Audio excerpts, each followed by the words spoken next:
What's good, YouTube? Back again for another video, man. And if you watched the last video, I appreciate you. I think that video is sitting at 1.2 thousand views right now, and I got a few comments, some interesting comments. So yeah, somebody just called me. So look, today we're gonna be doing the same exact video, but on a different gun. So, and if you hear that, it's just the dogs eating. That's it. But today's video is going to be on should you buy an ARP 300 blackout. So as y'all can see, got my ARP 300 blackout here, man. And I know a lot of y'all don't like the magnifier on it, but let me go ahead and tell y'all why the magnifier is on it. So the scope that I had on it, the battery died, and I didn't find out till I got to the range. And if you go to the range, I'm pretty sure you know that you have to have a scope on your gun to go to the range, at least the one I go to.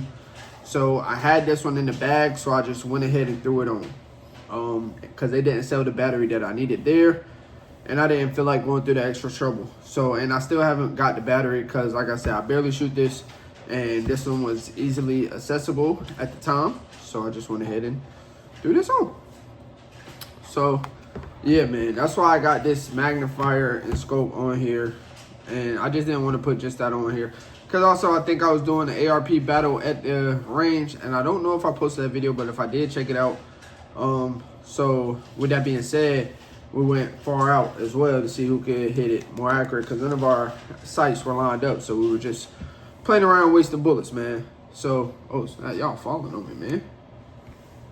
Get up. All right, so look, like I said, today's video is on should you buy an ARP 300 blackout. As y'all can see, we are clearing the mag. Check the chamber. Clear, safe direction, fire, click. Bow.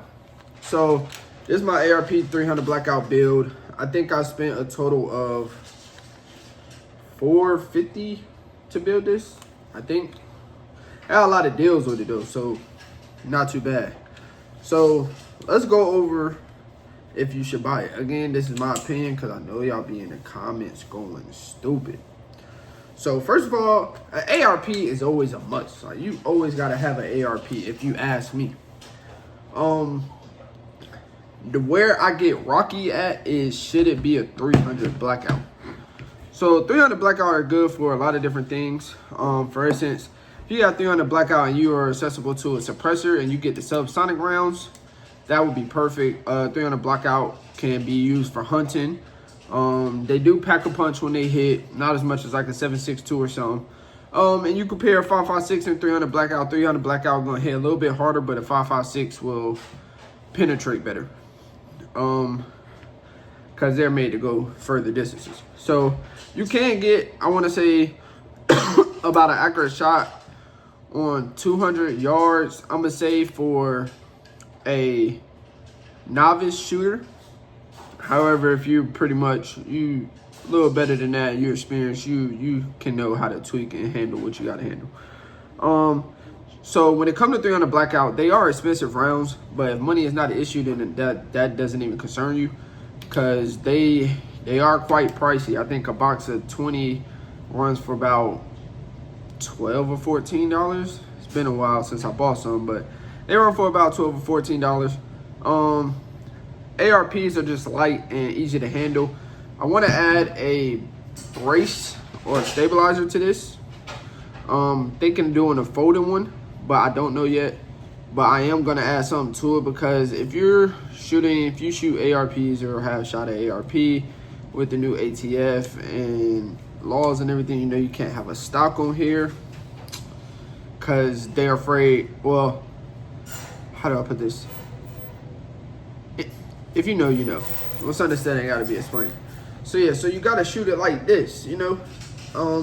And looking down like that, I necessarily don't like that. I'd rather have a brace or something on it.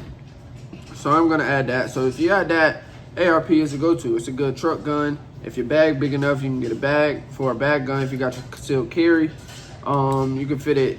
If you get a micro ARP, you can fit it in the bag. Personally, I'm not a fan of micro ARPs, but it's an ARP. So should you buy one? I say absolutely. You know, the only bad thing I can say about this gun is not even about the gun necessarily. It's more so of, I have had a few problems with this gun, but it wasn't because of the gun. Like I said, I built this and I used cheap parts, and that was the error on my end. So with that being said, you know, if y'all been watching the channel, you know my buffer tube, the lower part where the spring holds the buffer tube back, that part snapped. A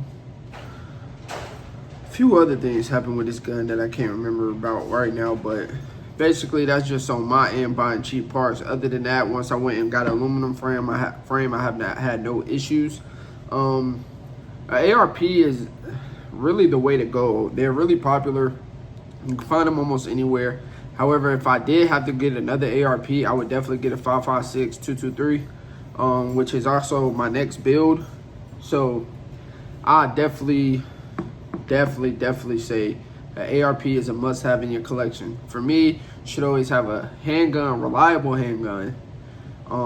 If you got a sight, an optic on it, you should always have a handgun with iron sights. If they're not on that one, you should always have iron sights on your handguns. So you should always have a handgun, you should always have an ARP, you should always have an AR-15, you should always have a shotgun. I just feel like as a man, like, you know, that should be, you should have one of each. It don't gotta be a certain type or anything, but you should have one of each. That's just me, my personal opinion. So yeah, ARP, definitely a must-have. You gotta get the ARP ski, man. They're light, they're accessible. Even with a full mag, they're in it. They got a lot of attachments. You can add an M-LOK, you can add a picnic rail, you can do all types of things with an ARP. Like I said on my Draco video, it's not too much you can do with that. However, I did have some people in the comments that didn't like that comment, and they said there's plenty you can do with it if you know what you're doing. I don't disagree. But this is for the average shooter, for the average person that's getting into guns. You know, ARP or Draco and Glock are the top 3 guns that a beginner or an average shooter is gonna know. Those are the most popular ones if you really want to be honest. So ARP is definitely a must-have. If you have the option, I would definitely recommend going 5.56-223 over 300 blackout. Unless you're going hunting or anything like that, but you can still use those rounds for hunting as well, if I'm not mistaken. I don't hunt personally, so I don't really know, not gonna lie. However, you know, I definitely choose a 5.56 over a 300 blackout. So, you know, this gun is, it packs a punch when it shoots, but it still shoots fairly flat if you ask me. As a, you know, rifle, pistol, whatever you want to call it, technically it would be a AR pistol, hence ARP. So yeah, man, I definitely recommend getting an ARP. Highly recommend. 10 out of 10. If you do want to find parts for your ARP like I did, I got all my colored stuff from Guns Plus 2 in Spring Lake, the gun range. However, what I did not get from there is the purple buffer tube and the handguard. I feel like, I think the handguard I got from Academy Sports, and I painted it that color. That's why it's off colored a little bit. And as for the buffer tube, I caught it at a local gun show. This optic came from Academy. I think it came from Academy as well. And the light and flashlight, I want to say, came from Amazon. The upper I bought from somebody, so I'm not even sure where that came from. This lower I got from, I want to say I got this lower from Money Quick Pawn in Fayetteville off of Rayford Road. The handguard, or the hand that I can't even think of the name of it. I cannot think of the name of it right now. I don't remember where I got it from, but it was really cheap. I think I only paid $14 for it. The sling, I actually got it from my boy Downrange with Germ. So make sure y'all check out his channel. He about to start dropping some more videos.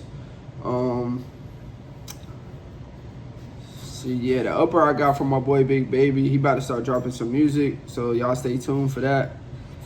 So yeah, if y'all got any comments or ideas that I can add to this, let me know, because I do want to do a little bit more to it. I thought about painting it. I definitely want to add a folding brace to it. So let me know, man. Just let me know what ideas y'all got. Make sure y'all comment them ideas, bro. Because if I don't put it on this one, I might put it on the next one that I'm building. Because I told y'all I'm building a 5.56 ARP. So I don't know if I want to go micro or regular ARP, but let me know. Because I want to say this is a 7.5 inch barrel, but I can't remember exactly. So bear with me.